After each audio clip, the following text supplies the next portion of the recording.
Hey, what's going on, everybody? It's Jason, and today I'm talking to you about habit number 9, limit social media. In a previous habit, we talked about reading books and how important it is to read books. And I mentioned briefly about how when I started limiting myself on social media, that's when I started realizing I had more time to read books.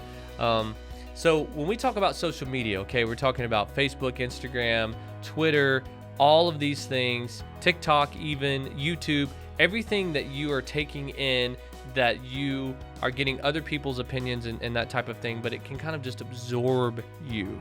It can suck you in and waste your time.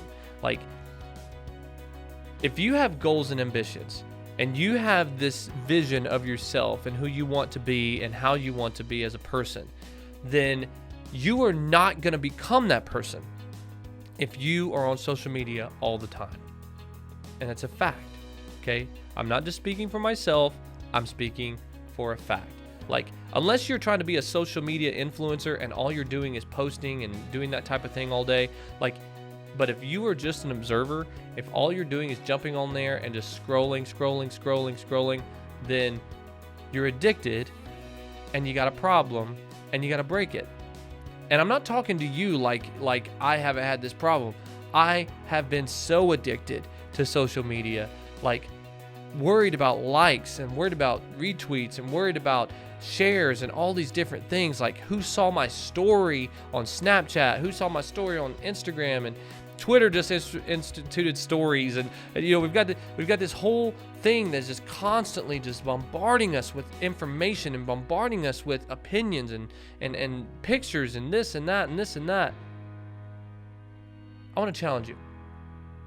I'm going to tell you what I did, and I want to challenge you with this. I disabled my social media accounts for 6 months. Like, I didn't turn on social media at all for 6 months. I didn't get on Facebook, on my computer, my Instagram, nothing. I didn't do any of that for 6 months. And during that time, it was like my brain reset. This is the time when I started picking up books and started reading a ton of them, but my brain literally changed. So that now when I get on social media after doing that long fast, like after getting on social media now, it's like I see it totally differently. I recognize when I've been on there too long. I recognize when I need to kill it. And you know what? The truth is, in this age that we're living in 2020, 21, whatever, you have the ability, if you have an iPhone or maybe even an Android has this, where you can literally tell your phone, hey, shut down social media after I've used it after a certain amount of time. Like limit your time if you can't do it yourself. But if you don't have the ability to, then you just got to man up and do it. You just got to do it. Like, I'm not going to be on social media. Delete it off your phone.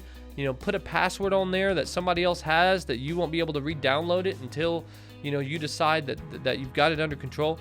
It really can be a thing. And here's the reason why. Okay, here's the big why behind this whole idea is we are, as a generation, addicted to dopamine. Dopamine is the drug that is released, the endorphins that are released from your brain that gives you pleasure when something good happens.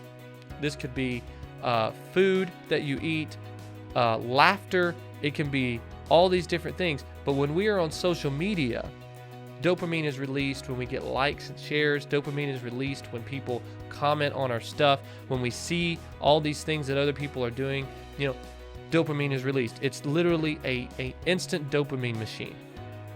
So if you can detox yourself from dopamine for a bit, this will change you. This should really be a habit, is a dopamine detox. But if you could get off of the social media and get away from it and just break free for a period of time, I promise you, it's going to change your life. It's going to change you for the better. And you're going to end up being a better person because of it.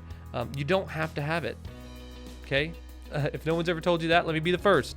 You don't have to have it. So limit your time on social media.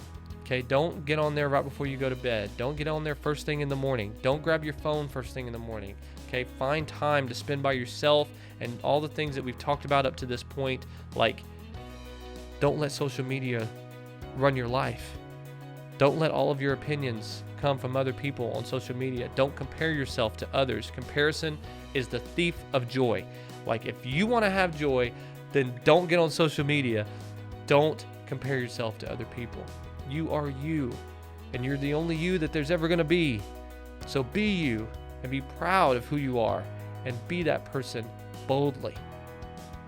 Don't care about what anybody else thinks about that. Okay? Doesn't really matter. So all that matters is what God thinks. So let that reign supreme for you. But listen, if you really want to change some things in your life, just limit your time on social media. It'll happen. I can promise you. Hey, if you haven't subscribed, do that. Do that right now. Push the button, like this video, share it wherever you saw it. And hey, listen, until next time, we'll see you.